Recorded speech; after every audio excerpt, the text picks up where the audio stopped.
লুকিয়ে সূর্যকে ওষুধ দিতে গিয়ে দীপার হাতে ধরা খেয়ে চরম ধোলাই খেল উর্মি। অনুরাগের ছোঁয়া। হ্যালো বন্ধুরা, আমি চন্দনা, আমার চ্যানেলে স্বাগতম। সর্বশেষ সংবাদ আপডেট পেতে দয়া করে চ্যানেলটি সাবস্ক্রাইব করুন এবং বেল আইকনটি টিপুন। চেঁচিয়ে উর্মি, তুই এখানে কি করছিস? হকচকিয়ে, না মানে, আমি তো শুধু ওষুধটা দিতে এসেছিলাম।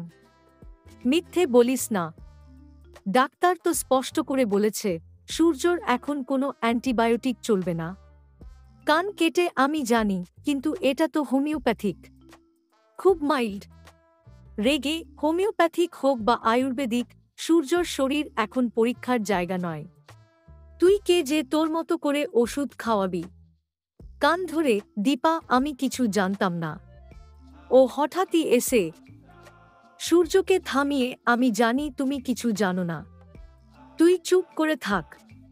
উর্মির দিকে, আর তুই বল তো কোন সাহসে এখানে এলি? মাথা নিচু করে, আমি শুধু চেয়েছিলাম সূর্য তাড়াতাড়ি সুস্থ হয়ে উঠুক।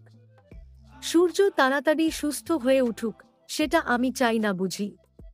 কিন্তু তার মানে এই নয় যে তুই যে কোনো কিছু খাইয়ে দিবি। ও তো এখন অ্যানিমিক, হার্টেরও প্রবলেম ধরা পড়েছে। এসব জানিস তো? জানিস, তাও এমন করলি? সত্যি বল, ডাক্তারকে দেখিয়েছিস ওটা? ব্যঙ্গ করে, না। হা, আর এই না তার জন্যই তোদের মতো লোকের উপর বিশ্বাস উঠে গেছে। তুই কি ভেবেছিলি আমি বুঝবো না?